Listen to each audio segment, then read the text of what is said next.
إن الحمد لله نحمده ونستعينه ونستغفره ونعوذ بالله من شرور أنفسنا ومن سيئات أعمالنا من يهده الله فلا مضل له ومن يضلل فلا هادي له وأشهد أن لا إله إلا الله وحده لا شريك له وأشهد أن محمدا عبده ورسوله يا أيها الذين آمنوا اتقوا الله حق تقاته ولا تموتن إلا وأنتم مسلمون يا أيها الناس اتقوا ربكم الذي خلقكم من نفس واحدة وخلق منها زوجها وبث منهما رجالا كثيرا ونساء واتقوا الله الذي تساءلون به والأرحام إن الله كان عليكم رقيبا يا أيها الذين آمنوا اتقوا الله وقولوا قولا سديدا يصلح لكم أعمالكم ويغفر لكم ذنوبكم ومن يطع الله ورسوله فقد فاز فوزا عظيما أما بعد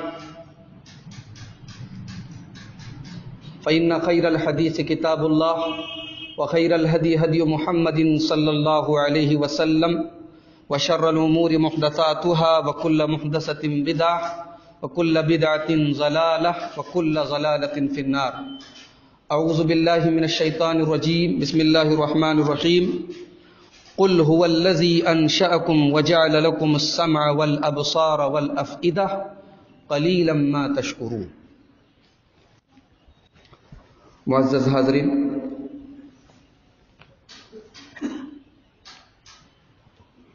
اللہ تبارک و تعالی نے ہمیں اور آپ کو بہت ساری نعمتوں سے نوازا ہے.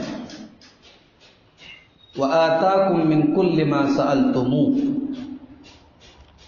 اللہ سے ہم نے جو مانگا، جو ہمیں چاہیے تھا، وہ سب اس نے دیا.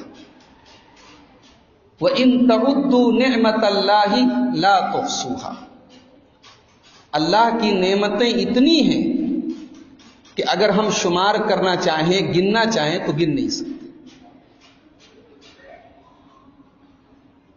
اللہ کی ان عظیم نعمتوں میں ایک نعمت ہے جو دیکھنے میں بڑی چھوٹی سی ہے،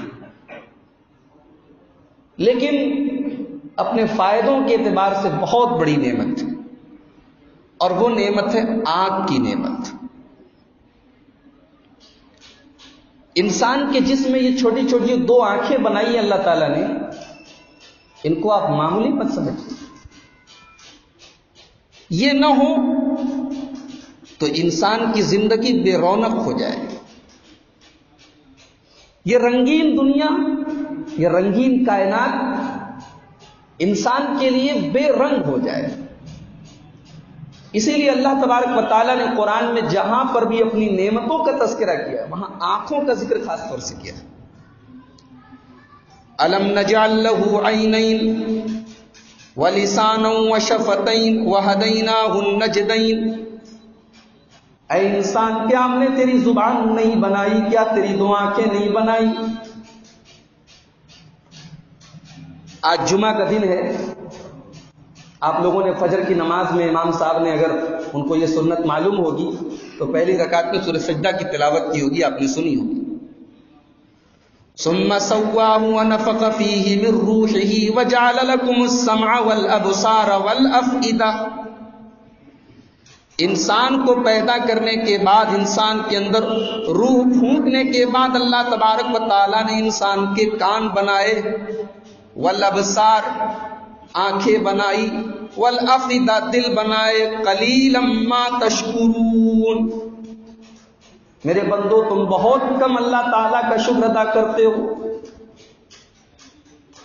قرآن مجید کا 29واں پارہ اٹھائیے، سورہ ملک. قل هو الذی انشأکم وجعل لکم السمع والابصار والافئدہ قلیلا ما تشکرون. اے نبی آپ فرما دیجئے اللہ ہی کی تو ذات ہے جس نے تمہیں دنیا میں پیدا کیا اور تمہارے کان بنائے، تمہاری آنکھیں بنائی، تمہارا دل بنایا۔ قرآن کے 14ویں پارے میں اللہ نے فرمایا واللہ اخرجکم من بطون امہاتکم لا تعلمون شیئا وجعل لکم السمع والابصار والافئدہ لعلکم تشکرون۔ میرے بندو، جب ہم نے تمہاری ماں کے پیٹ سے تمہیں نکالا تھا، جب تم اپنی ماں کے پیٹ سے دنیا میں آئے تھے، لا تعلمون شیئا، تم بعد میں بہت بڑے علامہ بن گئے، بہت بڑے انجینئر بن گئے، بہت بڑے ڈاکٹر بن گئے، لائر بن گئے، وکیل بن گئے۔ واللہ اخرجکم من بطون امہاتکم لا تعلمون شیئا، جب تمہاری ماں کے پیٹ سے اللہ نے تمہیں نکالا تو تم کچھ بھی نہیں جانتے تھے۔ وجعل لکم السمع، اور اللہ ہی کی تو ذات ہے جس نے تمہیں کان والا بنا کر پیدا کیا، وہ چاہتا تمہیں بہرا بنا کے پیدا کر دیتا، تم کیا کر سکتے تھے؟ والابصار، اس نے تمہاری آنکھیں بنائی، وہ آنکھوں سے محروم کر دیتا، تمہیں اندھا اور نابینا بنا دیتا، تم کیا کر سکتے تھے؟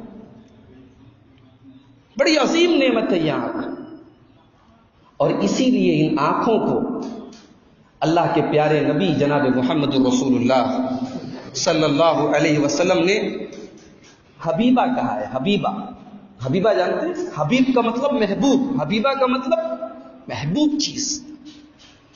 بخاری شریف کی روایت اللہ کے پیارے نبی فرماتے ہیں کہ اللہ تبارک و تعالیٰ فرماتا ہے، یعنی حدیث قدسی ہے، اللہ کے پیارے نبی فرماتے ہیں کہ اللہ تعالیٰ فرماتا ہے اذا ابتلیت عبدی بحبیبتیہ، جب میں اپنے بندے کی دو محبوب چیزوں کو چھین لیتا ہوں، دونوں آنکھوں کو چھین لیتا ہوں، جب میں اپنے بندے کی آنکھوں کو چھین لیتا ہوں، اندھا بنا دیتا ہوں، اذا ابتلیت بحبیبتیہ، جب میں اپنے بندے کی دونوں آنکھوں کو، دونوں محبوب چیزوں کو چھین لیتا ہوں، فصبر، اور وہ اس پر صبر کرتا ہے، وہ اللہ تعالیٰ کی اس امتحان پر، اس آزمائش پر صبر کرتا ہے، تو اللہ تعالیٰ کہتا ہے عوضتہ منہم الجنہ، میں دونوں آنکھوں کے بدلے میں اسے جنت دیتا ہوں۔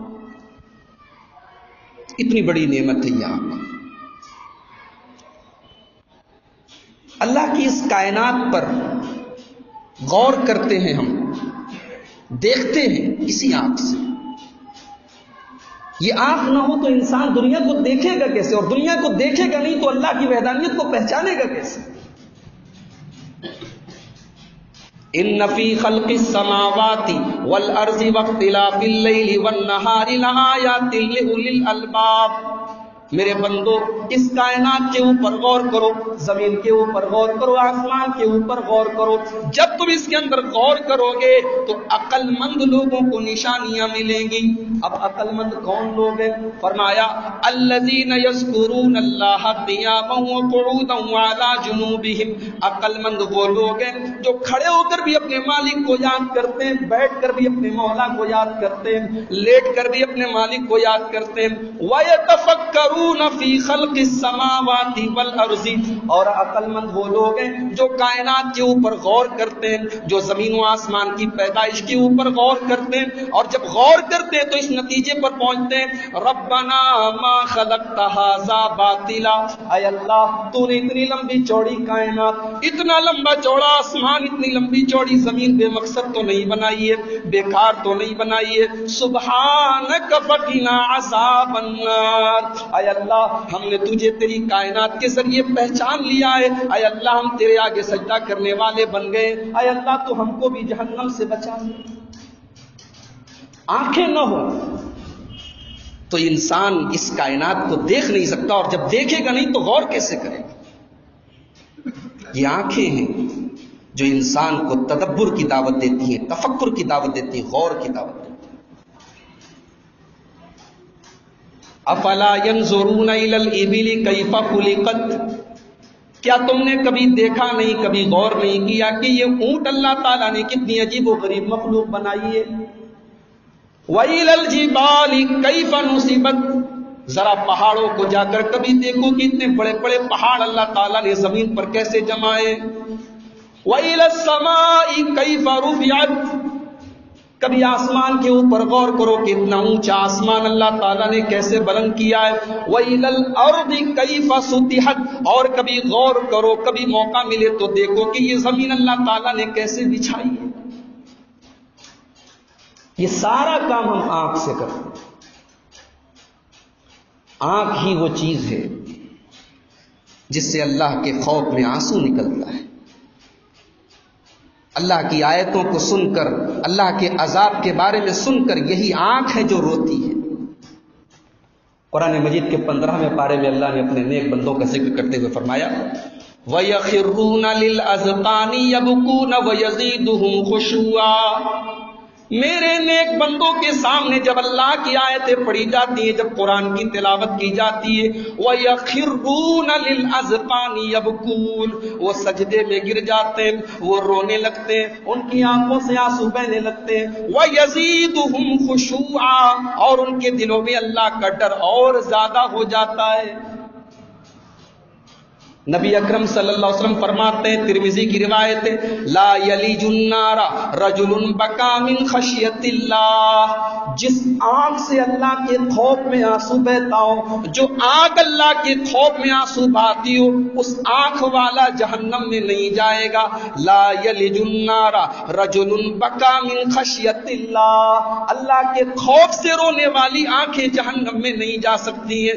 حتی یعود اللبن فی الزرع، جب تک کہ جانور کے تھن سے دودھ نکالنے کے بعد دوبارہ اس کے تھن میں نہ ڈال دیا جائے. ظاہر سی بات ہے کہ جانور کے تھن سے دودھ نکال کر دوبارہ اس کے تھن میں ڈالا نہیں جا سکتا. یعنی اللہ کے خوف سے جو آنکھیں روئیں وہ جہنم میں نہیں جائیں گی. بہت مشہور حدیث ہے، آپ نے بار بار سنی ہوگی، سبعۃ یظلھم اللہ فی ظلہ. قیامت کے دن اللہ تعالیٰ اپنے 7 خوش نصیب بندوں کو اپنے عرش کا سایہ دے گا. ان 7 لوگوں میں اللہ تعالیٰ نے ایک اس انسان کا بھی ذکر کیا ہے، وَرَجُلٌ ذَكَرَ اللَّهَ خَالِيًا فَفَاضَتْ عَيْنَاهُ. جس کی آنکھیں، وہ آدمی جو اکیلے میں تنہائی میں اپنے مالک کو یاد کرے، اپنے اللہ کو یاد کرے، اپنے رب کو یاد کرے، فَفَاضَتْ عَيْنَاهُ، اس کی آنکھوں سے آنسو بہہ پڑے. یہ آنکھ ہی تو ہے جس سے اللہ کے خوف سے آنسو بہتے. عبداللہ بن مسعود رضی اللہ تعالیٰ عنہ فرماتے، بخاری شریف کی روایت ہے، اللہ کے پیارے نبی نے مجھ سے کہا اقرا علی القرآن. اے عبداللہ، تم آج مجھے قرآن پڑھ کے سناؤ. میں نے کہا اے اللہ کے نبی، اقرأ علیک وعلیک انزل. یہ قرآن تو آپ ہی کے اوپر اترا ہے، یہ قرآن تو آپ ہی کے اوپر نازل ہوا ہے، آپ تو اکثر قرآن پڑھا کرتے ہیں. اے اللہ کے نبی، میں آپ کو قرآن کیسے پڑھ کے سناؤں؟ آپ نے فرمایا انی احب ان اسمعہ من غیری، میں دوسرے کی زبان سے قرآن سننا چاہتا ہوں. پتہ یہ چلا کہ کبھی کبھی قرآن سننا بھی چاہیے. جس طریقے سے قرآن کی تلاوت بہت بڑی عبادت ہے، قرآن کو سننا بھی بہت بڑی عبادت ہے. عبداللہ ابن مسعود کہتے ہیں، میں نے قرآن پڑھنا شروع کیا. فقرأت علیہ سورۃ النساء، میں سورہ نساء کی تلاوت کرنے لگا. سورہ نساء کی تلاوت کرتے کرتے جب میں اس آیت پر پہنچا، فَكَيْفَ إِذَا جِئْنَا مِن كُلِّ أُمَّةٍ بِشَهِيدٍ، اے میرے نبی، اس وقت آپ کا کیا حال ہوگا جب ہم ہر امت میں سے گواہ لائیں گے. وَجِئْنَا بِكَ عَلَىٰ هَٰؤُلَاءِ شَهِيدًا، اور اے میرے نبی، آپ کی امت کے اوپر قیامت تک کے آنے والے مسلمانوں کے اوپر ہم آپ کو گواہ بنائیں گے. عبداللہ ابن مسعود کہتے ہیں، جب میں اس آیت پر پہنچا، نبی اکرم نے مجھ سے کہا کہ بس کرو بس کرو. جب میں نے نظریں اٹھا کے دیکھا، فَإِذَا عَيْنَاهُ تَذْرِفَانِ، اللہ کے پیارے نبی کی دونوں آنکھوں سے آنسو بہ رہے تھے. اللہ کے نبی اپنی ذمہ داری کے بارے میں سوچ کر کے، قیامت کے دن آپ کے کندھوں کے اوپر جو ذمہ داری ڈالی جائے گی اور پوری امت کے اوپر آپ کو گواہ بنایا جائے گا، اس چیز کے بارے میں سوچ کر اللہ کے نبی رونے لگے. تو یہ آنکھیں ہیں میرے بھائی، بڑی عظیم نعمت ہے، مگر ان آنکھوں سے بہت بڑے بڑے گناہ بھی ہوتے ہیں. ہم چاہتے ہیں کہ ان میں سے کچھ خاص چیزیں آپ کے سامنے بیان کریں. آنکھوں سے کیا جانے والا سب سے پہلا جو گناہ ہم کرتے ہیں، حرام چیزوں کو دیکھنا، غیر محرم عورتوں کو دیکھنا، ناجائز تصویریں دیکھنا، بلو فلمیں دیکھنا، گندی تصویریں دیکھنا عام ہے۔ یہ گناہ آج عام ہے۔ یہ گناہ اتنا عام ہو چکا ہے کہ شاید بہت سارے لوگ اس میں وہ حرج نہ سمجھتے ہوں جو حرج اس میں۔ کبھی آپ نے اس بات پر غور کیا کہ اللہ تبارک و تعالیٰ نے قرآن مجید کے 18ویں پارے میں نظریں جھکانے کے حکم کو سیدھے شرمگاہ سے کیوں جوڑا ہے؟ قل للمؤمنین یغضوا من ابصارہم، اے نبی آپ مومن مردوں سے کہہ دیجئے وہ اپنی نگاہوں کو نیچی رکھیں، وَيَحْفَظُوا فُرُوجَهُمْ، اور اپنی شرمگاہوں کی حفاظت کریں۔ مردوں سے بھی کہہ دیجئے، وَقُلْ لِلْمُؤْمِنَاتِ، اور مومنہ عورتوں سے بھی کہہ دیجئے، یغضضن من ابصارہن، کہ وہ بھی اپنی نگاہوں کو نیچی رکھیں۔ مردوں سے بھی الگ کہا گیا، عورتوں سے بھی الگ کہا گیا۔ اور نظریں جھکانے کے فوراً بعد وَيَحْفَظْنَ فُرُوجَهُنَّ، اور اپنی شرمگاہوں کی حفاظت کرے۔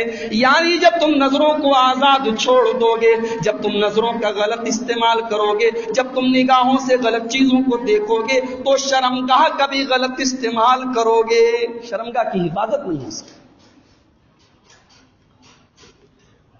موبائل اس دور کی وہ چیز ہے کہ ہر انسان کے پاس ہے، کوئی انسان اس سے خالی نہیں۔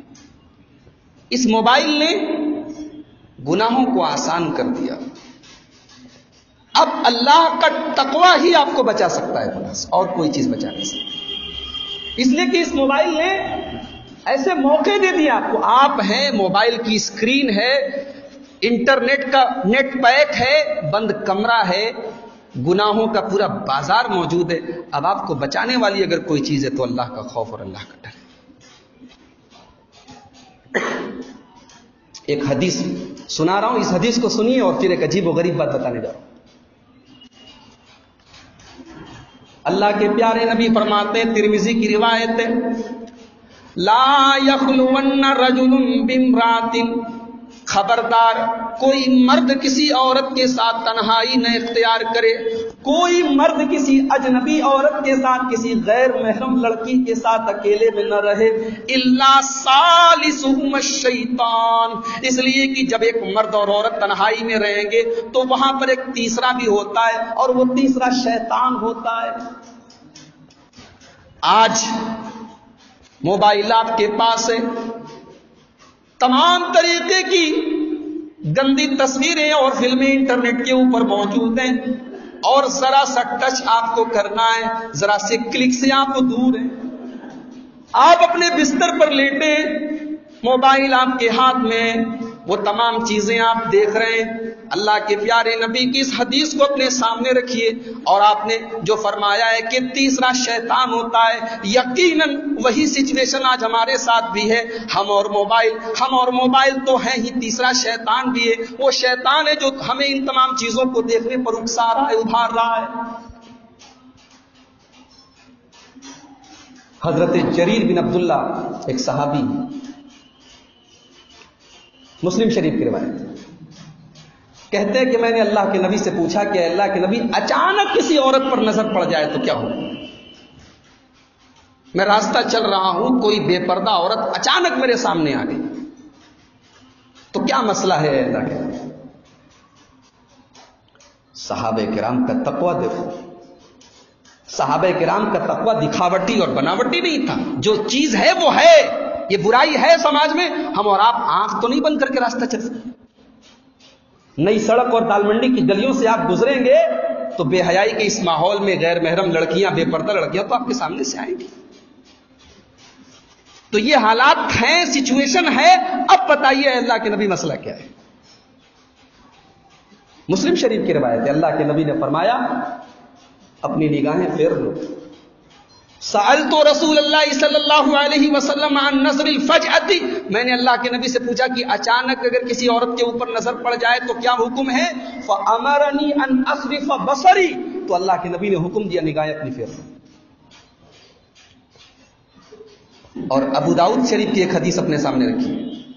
اللہ کے پیارے نبی حضرت علی سے کہہ رہے ہیں یا علی لا تتبع نظرۃ نظرۃ، اگر ایک بار کسی چیز پر نظر پڑ جائے تو ریپیٹ مت کرو، دوبارہ نظر مت ڈالو. لا تتبع نظرۃ نظرۃ، اگر ایک بار کسی چیز پر نظر پڑ گئی ہے فوراً ہٹا لو، دوسری نظر نہ پڑے. فإن لك الأولى، اس لیے کہ ایک نظر، پہلی نظر جو اچانک پڑی ہے اس کی اجازت ہے، دوسری نظر کی اجازت نہیں. علامہ ابن الجوزی رحمہ اللہ بہت بڑے محدث گزرے ہیں، انہوں نے اس حدیث کی تشریح کرتے ہوئے کہا کہ دیکھو پہلی بار اچانک کسی چیز پر نظر پڑ جائے تب دل اس میں شامل نہیں ہوتا، اور جب کسی چیز کو دوبارہ آدمی دیکھے گا تو پھر دل دماغ سب اٹینشن ہو جائے گا، پھر انسان لذت کی نظر سے دیکھے گا. اسی لیے شریعت نے کہا کہ اچانک اگر نظر پڑ جائے تو ہٹا لو، دوسری نظر ڈالو گے تو گناہ ہوگا. اچھا اب ہم راستہ چل رہے ہیں، اب ہم دیکھ کہیں اور رہے ہیں، بظاہر ہماری آنکھیں سامنے ہیں لیکن ہم کنکھیوں سے کچھ اور دیکھ رہے ہیں. اللہ تبارک و تعالیٰ نے اس کا بھی ذکر کیا ہے قرآن کے اندر. یعلم خائنۃ الاعین وما تخفی الصدور، میرے بندو اللہ تبارک و تعالیٰ تمہاری آنکھوں کی چوریوں کو بھی جانتا ہے. راستہ چلتے ہوئے جب تم کنکھیوں سے غیر چیزوں کو، غیر ناجائز چیزوں کو، حرام چیزوں کو دیکھا کرتے ہو، یعلم خائنۃ الاعین، اللہ تبارک و تعالیٰ تمہاری آنکھوں کی چوریوں کو بھی جانتا ہے. اور آنکھیں تو بہت دور کی بات ہے، وما تخفی الصدور، تمہارے دل میں کیا چل رہا ہے، تمہارے دماغ میں کیا چل رہا ہے وہ بھی اللہ کو معلوم ہے. حساب تو اسی کو دینا ہے نا، جواب تو اسی کو دینا ہے. اس سے اگر بچ سکتے ہو تو بچ جاؤ. آنکھوں کی چوری کرو، دل میں گندے خیالات لاؤ، اس سے اگر بچ سکتے ہو. اگر وہ ایسا ہوتا کہ نہ جانتا تو چلو ٹھیک ہے، وہ تو سب جانتا ہے، اس کے علم کا حال یہ ہے، اس کی قدرت کا حال یہ ہے کہ علیم بذات الصدور، وہ تو دل کا حال بھی جانتا ہے. تو یہ آنکھوں سے کیا جانے والا سب سے بڑا گناہ ہے. دوسرا گناہ جو آنکھ سے ہوتا ہے، نماز کی حالت میں آسمان کی طرف دیکھنا. آئیے ایک حدیث پاک دیکھتے ہیں. امام نسائی رحمۃ اللہ علیہ اپنی حدیث کی کتاب نسائی شریف میں یہ حدیث لائے ہیں. اللہ کے پیارے نبی صلی اللہ علیہ وسلم فرماتے ہیں اذا کان احدکم فی الصلاۃ فلا يرفع بصرہ الی السماء، جب تم میں سے کوئی آدمی نماز میں ہو تو اپنی آنکھیں آسمان کی طرف نہ اٹھائے. ان یلتمع بصرہ، اگر وہ اپنی نگاہیں آسمان کی طرف اٹھائے گا تو ڈر ہے اس بات کا کہ اس کی نگاہیں چھین لی جائیں، اس کی آنکھیں چھین لی جائیں. سعودی عرب میں تراویح کی نماز ہوتی ہے، آپ دیکھیں کبھی رمضان میں ٹی وی کے اوپر آتا ہے، بہت سارے لوگ امام دعا کر رہا وہ آسمان کی طرف ہاتھ اٹھا کے دیکھ رہے ہیں. نماز کی حالت میں سامنے دیکھنا ہے، سجدے کے مقام پہ دیکھنا ہے. نماز کی حالت میں آنکھ بند بھی نہیں کرنا ہے اور آنکھوں کو ادھر ادھر بھی نہیں کرنا ہے. کنسنٹریٹ کرنا ہے، جہاں آپ کو سجدہ کرنا ہے آپ کی نگاہیں وہاں ہونی چاہیے. اب اس میں ایک مسئلہ یہ پیدا ہوتا ہے کہ اگر کوئی آدمی رکوع کی حالت میں گیا تو رکوع میں کیا کرے؟ اگر رکوع میں بھی سجدے کے مقام پر دیکھتا ہے تو سر ٹیڑھا ہو جاتا ہے. بعض لوگوں نے یہ کہا ہم سے کہ سر ٹیڑھا ہو جاتا ہے. تو میں نے کہا کہ دیکھیے رکوع میں اللہ کے پیارے نبی کا طریقہ یہ ہے کہ سر اور پیٹھ کا لیول بالکل برابر ہونا چاہیے. تو آپ کا سر اور پیٹھ بالکل برابر ہے، اب آپ کی نگاہ جہاں جا رہی بس وہیں پر آپ اپنی نگاہ کریں. نماز میں اگر ہم ادھر ادھر دیکھ رہے ہیں تو در حقیقت ہم شیطان کو اجازت دے رہے ہیں کہ میری نماز میں سے تجھے جتنا میری نماز کا ثواب کم کرنا ہے تو کم کر کے لے کے چلا جائے. بخاری شریف کی روایت ہے، حضرت عائشہ رضی اللہ تعالیٰ عنہ فرماتی ہے کہ میں نے اللہ کے رسول سے پوچھا کہ اے اللہ کے نبی نماز میں التفات کا کیا حکم ہے، نماز میں ادھر ادھر دیکھنے کا کیا حکم ہے؟ اللہ کے پیارے نبی نے فرمایا هو اختلاس یختلسه الشیطان من صلاۃ العبد، اگر نماز میں کوئی ادھر ادھر دیکھتا ہے در حقیقت وہ شیطان کو اجازت دے رہا ہے کہ وہ اس کی نماز کا ثواب لے کے بھاگ جائے.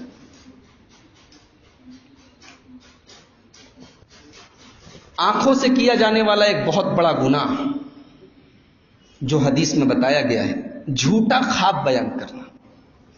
آپ نے خواب دیکھا نہیں، بلا وجہ کی آپ کہہ رہے میں نے خواب میں یہ دیکھا وہ دیکھا، بہت بڑا گناہ ہے. پہلے آئیے ایک حدیث سناتا ہوں، اس کے بعد بتاتا ہوں یہ اتنا بڑا گناہ کیوں. بخاری شریف کی روایت اللہ کے پیارے نبی سے فرماتے ہیں من تحلم بحلم لم یرہ، اگر کسی آدمی نے ایسا خواب بیان کیا جو خواب اس نے دیکھا نہیں ہے، کلفا، تو قیامت کے دن اس کو سزا دی جائے گی ان یعقد بین شعیرتین، اس کو جو کے 2 دانے دیے جائیں گے۔ جو دیکھا ہے اپنے جو، ہم لوگوں کے جو عام طور سے چلتا نہیں ہے، جو کا دانہ کتنا بڑا ہوتا ہے، اللہ تعالیٰ اس کو جو کے 2 دانے دے کر کہے گا ان دونوں کو جوڑ دے آپس میں، جو اس کی سزا ہوگی۔ اللہ تعالیٰ اس کو یہ سزا دے گا کہ جو کے 2 دانے دے کر کہے گا ان دونوں کو جوڑو آپس میں، وَلَن يَفْعَلَ، کبھی نہیں کر پائے گا۔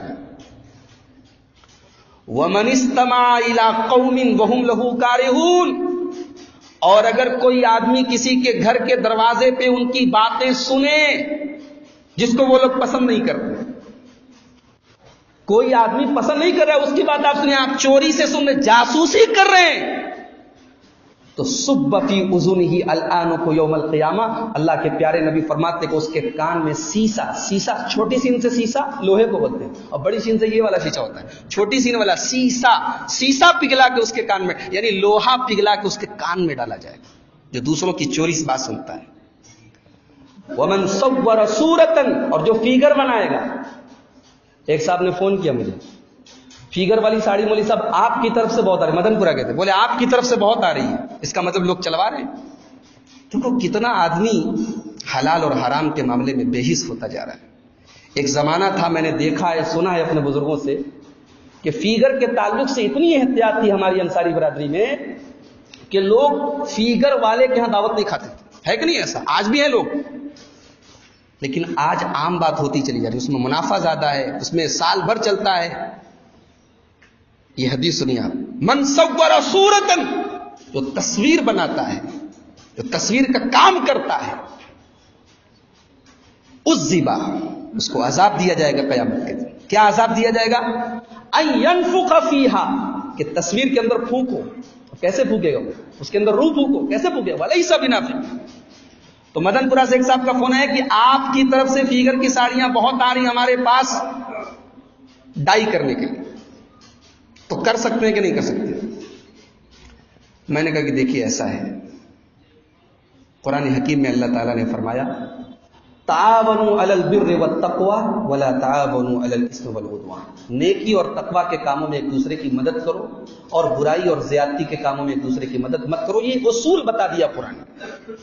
گناہ بھی حرام ہے اور گناہ کا سپورٹ کرنا بھی حرام ہے، گناہ میں مدد کرنا بھی حرام ہے۔ لہذا اگر آپ فیگر کو غلط سمجھتے ہیں تو اس میں رفو بنانا بھی حرام ہے۔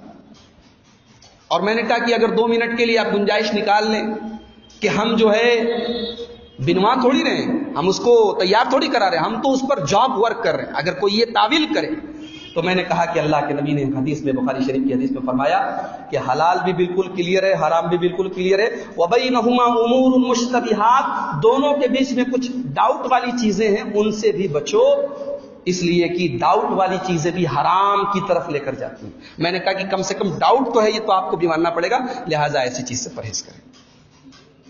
تو جھوٹا خواب اگر کوئی دیکھتا ہے، جھوٹا خواب بیان کرتا ہے، دیکھا نہیں بیان کر رہا، تو کیا کہا گیا؟ اس کو قیامت کے دن عذاب دیا جائے گا کہ جو کے 2 دانوں کو آپس میں جوڑے۔ سوال یہ پیدا ہوتا ہے کہ اتنا بڑا گناہ کیوں کہا گیا؟ دیکھو خواب جو ہوتا ہے وہ ہم اپنی مرضی سے نہیں دیکھتے، ہم لوگ رات میں سوتے ہیں تو سوچ کے سوتے ہیں کہ آج تاج محل دیکھیں گے، خواب میں ایسا تو نہیں ہوتا، خواب میں کچھ بھی دیکھ سکتے ہیں، خواب اللہ تعالیٰ دکھاتا ہے۔ تو گویا کہ جھوٹا خواب بیان کرنا، جھوٹا سپنا بیان کرنا، یہ اللہ پر جھوٹ باندھنا ہے، اس لیے بہت بڑا گناہ ہے۔ وَمَنْ أَظْلَمُ مِمَّنِ افْتَرَىٰ عَلَى اللَّهِ كَذِبًا، جو اللہ کے اوپر جھوٹ باندھے اس سے بڑا ظالم کون ہے؟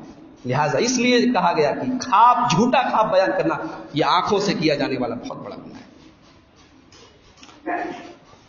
آنکھوں سے کیا جانے والا ایک بہت بڑا گناہ جو ہمارے معاشرے میں عام ہے، ہماری آنکھوں کے سامنے برائی ہو رہی ہے لیکن ہم مست ہیں، ہمیں اس کی توفیق نہیں کہ ہم روکنے کی کوشش کریں۔ برائی کو دیکھ کر نہ روکنا یہ بھی آنکھوں سے کیا جانے والا بہت بڑا گناہ ہے۔ آئیے ایک حدیث پاک دیکھتے ہیں، امام بخاری رحمۃ اللہ علیہ بخاری شریف میں یہ حدیث لائے ہیں، اللہ کے پیارے نبی صلی اللہ علیہ وسلم صحابہ سے کہتے ایاکم والجلوس علی الطرقات، اے میرے صحابہ تم راستے میں نہ بیٹھا کرو، راستے میں اپنی میٹنگیں نہ کیا کرو، راستے میں اپنی بیٹھکیں نہ کیا کرو۔ صحابہ نے کہا ما لنا بدن، اے اللہ کے نبی ہمارے پاس کوئی اور راستہ نہیں ہے، ہمارے گھر اتنے بڑے بڑے نہیں ہیں کہ 24 گھنٹہ ہم گھر میں رہیں۔ اے اللہ کے نبی ہم راستوں میں آپس میں بیٹھ کر میٹنگیں کرتے ہیں، مجلسیں کرتے ہیں، بات چیت کرتے ہیں، ہمارے پاس کوئی اور راستہ نہیں ہے۔ اللہ کے پیارے نبی نے فرمایا فَإِنْ أَبَيْتُمْ إِلَّا الْمَجَالِسَ، اگر تم راستے میں بیٹھنا ہی چاہتے ہو، تمہارے پاس اور کوئی راستہ نہیں ہے، تو اے میرے صحابہ فَآتُوا الطَّرِيقَ حَقَّهَا، راستے کا حق اس کو دے دیا کرو۔ صحابہ نے کہا اللہ کے نبی راستے کا حق کیا ہے؟ آپ نے فرمایا غض البصر، راستے کا ایک حق تو یہ ہے کہ نگاہوں کو جھکائے رکھو، نگاہوں سے غلط چیزوں کو نہ دیکھو، کوئی نازیبا چیز، کوئی نامناسب چیز آنکھوں کے سامنے آ جائے تو نظریں جھکا لو۔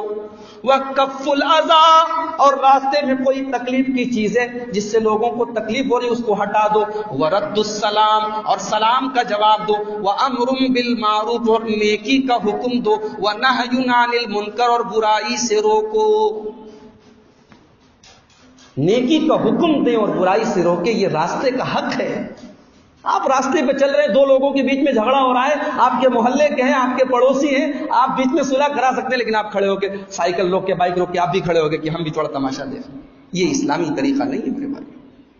کوئی برائی آپ دیکھیں تو کنٹرول کرنے کی کوشش کریں، روکنے کی کوشش کریں۔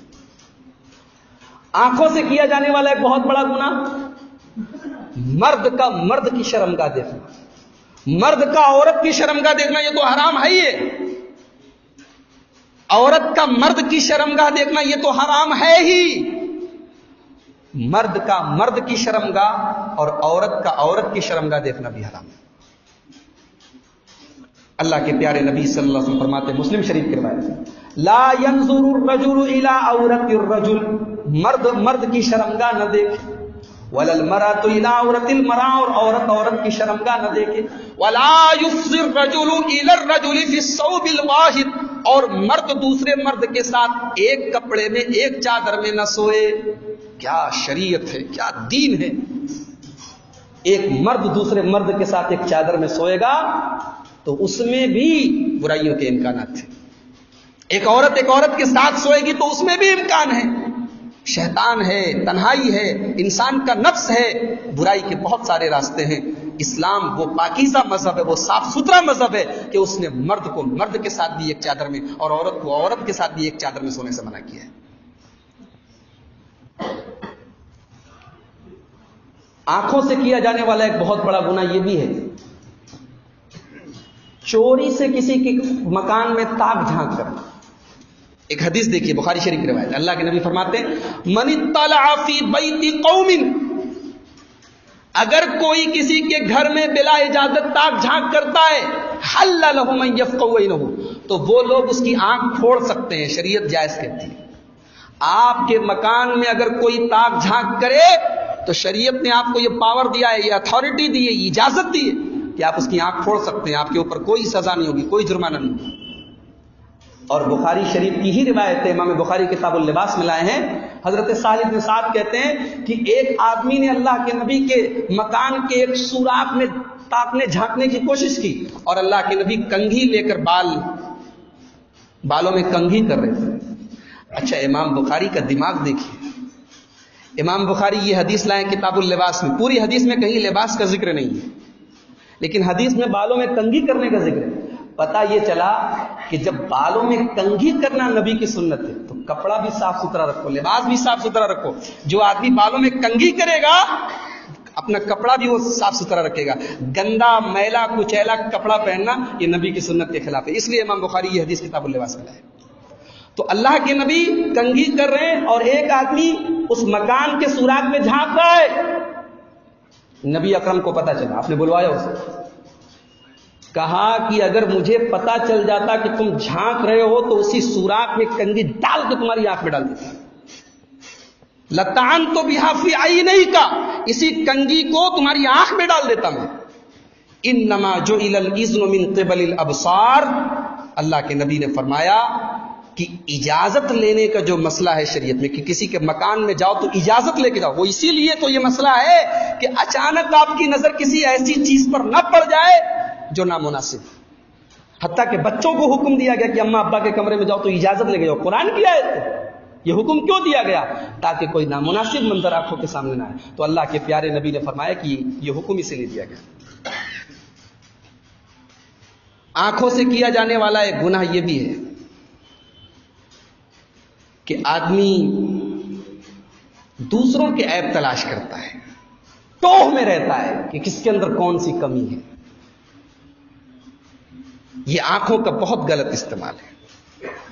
اللہ کے پیارے نبی صلی اللہ علیہ وسلم فرماتے ہیں، الادب المفرد کے اندر امام بخاری کی حدیث لائے ہیں، اللہ کے نبی فرماتے ہیں یبصر احدکم القذا فی عین اخیہ، یہ کیا طریقہ ہے کہ تم اپنے بھائی کی آنکھوں میں ایک معمولی سا تنکا ہوتا ہے تو اس کو بھی کھوجتے ہو، وَيَنْسَى فِي عَيْنِهِ الْجَزَلَ، اور اپنی آنکھوں میں بڑی سی لکڑی بھی بھول جاتے ہو۔ یعنی اپنے چھوٹے، اپنے بھائی کی، اپنے دوست کے، اپنے پڑوسی کے، اپنے محلے کے لوگوں کے بارے میں تو ان کے چھوٹے چھوٹے عیب پر تمہاری نظر رہتی ہے، اور اپنے بڑے بڑے گناہوں پر تمہاری نظر نہیں رہتی۔ یہ آنکھوں سے کیا جانے والا بہت بڑا گناہ ہے۔ آنکھ مارنا، آنکھوں کے ذریعے کسی کا مذاق اڑانا، آنکھوں کے ذریعے گھمنڈ کا اظہار کرنا، تمام چیزیں غلط اور حرام ہیں۔ اللہ تعالیٰ نے فرمایا قرآن کے 15ویں پارے میں، وَلَا تَقْفُ مَا لَيْسَ لَكَ بِهِ عِلْمٌ، جس چیز کی تمہیں معلومات نہ ہو اس کے پیچھے مت پڑو۔ إِنَّ السَّمْعَ وَالْبَصَرَ وَالْفُؤَادَ كُلُّ أُولَئِكَ كَانَ عَنْهُ مَسْئُولًا، قیامت کے دن تمہیں اپنے کان کا بھی حساب دینا ہے، اپنی آنکھ کا بھی حساب دینا، اپنے دل کا بھی حساب دینا ہے۔ سوال یہ ہے کہ آنکھوں کے ان گناہوں سے ہم کیسے بچیں؟ 4 چیزیں ہیں بچنے کے، 4 طریقے۔ پہلی چیز، فرائض کی پابندی کیجیے اور ساتھ میں نوافل کی بھی پابندی کیجیے۔ ایک حدیث پاک دیکھیے، امام بخاری رحمۃ اللہ علیہ کتاب الرقاق کے اندر لائے ہیں، اور حدیث قدسی ہے۔ اللہ کے پیارے نبی صلی اللہ علیہ وسلم فرماتے ہیں کہ اللہ تعالیٰ فرماتا ہے، من عادى لي وليا فقد آذنته بالحرب، میرے کسی ولی سے جو دشمنی کرے گا میں اس کے خلاف اعلان جنگ کرتا ہوں۔ وما تقرب الي عبدي بشيء احب الي مما افترضته عليه، اور اللہ تعالیٰ کہتا ہے کہ میرا بندہ فرائض کے ذریعے جب میرے قریب آنے کی کوشش کرتا ہے تو اس سے زیادہ مجھے کوئی چیز محبوب نہیں ہے، اور جب فرائض کے ساتھ ساتھ میرا بندہ نوافل کا بھی اہتمام کرتا ہے، 5 ٹائم کی فرض نمازیں بھی پڑھتا ہے، ساتھ میں نفل نمازیں بھی پڑھتا ہے، رمضان کے روزے رکھتا ہے، ساتھ میں نفل روزے بھی رکھتا ہے، زندگی میں ایک بار حج فرض ہے لیکن نفل حج اور عمرہ بھی کرتا ہے، نوافل کے ذریعے جب میرا بندہ میرے قریب آتا ہے تو میں اپنے بندے سے محبت کرنے لگتا ہوں۔ فَإِذَا أَحْبَبْتُهُ، اور جب میں اپنے بندے سے محبت کرنے لگتا ہوں، كُنْتُ سَمْعَهُ الَّذِي يَسْمَعُ بِهِ، تو میں اپنے بندے کا کان بن جاتا ہوں جس سے وہ سنتا ہے، وَبَصَرَهُ الَّذِي يُبْصِرُ بِهِ، میں اپنے بندے کی آنکھ بن جاتا ہوں جس سے وہ دیکھتا ہے، وَيَدَهُ الَّتِي يَبْطِشُ بِهَا، اور میں اپنے بندے کا ہاتھ بن جاتا ہوں جس سے وہ پکڑتا ہے، وَرِجْلَهُ الَّتِي يَمْشِي بِهَا، اور میں اپنے بندے کا پیر بن جاتا ہوں جس سے وہ چلتا ہے۔ کیا مطلب؟ آنکھ بن جاتا ہوں، کان بن جاتا ہوں، یعنی اللہ تبارک و تعالیٰ کان کی حفاظت کرتا ہے حرام چیزوں سے، اللہ حفاظت کرتا ہے آنکھ کی حرام چیزوں سے، اللہ حفاظت کرتا ہے پیر کی حرام چیزوں کی طرف جانے سے۔ تو نوافل کی پابندی کی، نوافل کا اہتمام کی۔ آنکھوں کی حفاظت کے لیے دوسرا فارمولہ یہ ہے کہ ایک دعا میں پڑھ رہا ہوں، اس دعا کو پڑھا کیجیے۔ اللہ کے نبی صلی اللہ علیہ وسلم تہجد کی نماز میں یہ دعا پڑھتے تھے۔ مسلم شریف کی روایت ہے، عبداللہ ابن عباس کہتے ہیں کہ اللہ کے پیارے نبی صلی اللہ علیہ وسلم تہجد کی نماز میں یہ دعا پڑھتے تھے، اللہم اجعل فی قلبی نورا وفی سمعی نورا وفی بصری نورا وعن یمینی نورا وعن یساری نورا وفوقی نورا وتحتی نورا وامامی نورا وخلفی نورا وعظم لی نورا۔ اے اللہ میرے دل میں نور پیدا کر دے، میرے کانوں میں نور پیدا کر دے، میری آنکھوں میں نور پیدا کر دے، میرے دائیں نور پیدا کر دے، میرے بائیں نور پیدا کر دے، میرے سامنے نور پیدا کر دے، میرے پیچھے نور پیدا کر دے، میرے اوپر نور پیدا کر دے، میرے نیچے نور پیدا کر دے، اور نور کو میرے لیے بڑا کر دے۔ نور کس کو بولتے ہیں؟ نور مینس روشنی، یعنی اے اللہ مجھے ہر طرف سے اپنی رحمتوں کی روشنی میں گھیر دے، شیطان کا اندھیرا میرا کچھ نہ بگاڑ پائے، مجھے اتنا نور عطا کر دے، میری آنکھوں میں ایمان کی وہ شمع پیدا کر دے کہ یہ آنکھیں حرام چیزوں کا رخ نہ کریں، میرے کانوں میں اپنی رحمتوں کا ایسا نزول کر دے کہ یہ کان حرام چیزوں کو سننے سے بھاگے، میرے دل کو ایسا پاک اور صاف کر دے کہ یہ دل اپنی گندگیوں سے توبہ کر دے۔ یہ پیارے نبی کی دعا ہے، اس کو یاد کر لیجئے اور اس کو پابندی سے پڑھا کیجیے۔ تیسری چیز، آنکھوں سے گناہ تو ہوتا ہے، ان گناہوں سے اللہ کی پناہ مانگیے۔ ترمذی شریف کی روایت ہے، ایک صحابی ہیں، ان کا نام ہے شکل بن حمید۔ شکل بن حمید کہتے ہیں کہ میں اللہ کے نبی صلی اللہ علیہ وسلم کے پاس آیا اور میں نے کہا کہ اللہ کے نبی مجھے کوئی دعا سکھا دیجیے۔ تو اللہ کے نبی نے کیا دعا سکھائی؟ کہا کہ اے میرے صحابی تم یہ دعا پڑھا کرو، اللہم انی اعوذ بک من شر سمعی وبصری وقلبی ومنی۔ اے اللہ میں تیری پناہ چاہتا ہوں اپنے کانوں کی برائی سے، اپنی آنکھوں کی برائی سے، اپنے دل کی برائی سے، اور اپنی منی کی برائی سے۔ اس میں منی کا لفظ بھی آیا ہے، یعنی انسان کی منی وہ حرام اور ناجائز جگہوں پر وہ خرچ نہ ہو، انسان زنا سے محفوظ رہے۔ اس دعا میں منی کے شر سے بھی اللہ کی پناہ مانگی گئی۔ اور نگاہوں کی حفاظت کا چوتھا فارمولا یہ ہے میرے بھائی،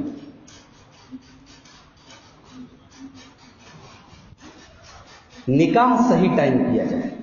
شادی آج ہمارے یہاں نوجوانوں کی دیر سے ہو رہی ہے، اس کی وجہ سے بھی نگاہوں کے بہت سارے گناہ عام ہو رہے ہیں۔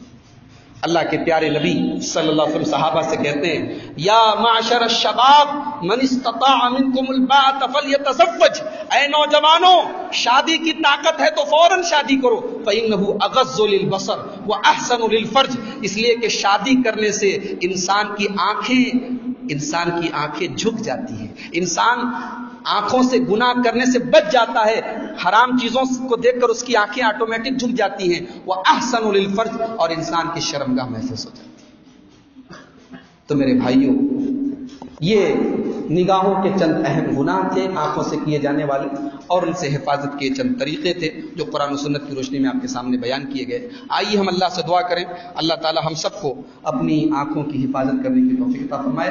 اللہ تعالی ہمیں جو گناہ بتائے گئے ان تمام گناہوں سے ہم سب کو محفوظ رکھے، اس عظیم نعمت کی ہم سب کو قدر کرنے کی توفیق عطا فرمائے۔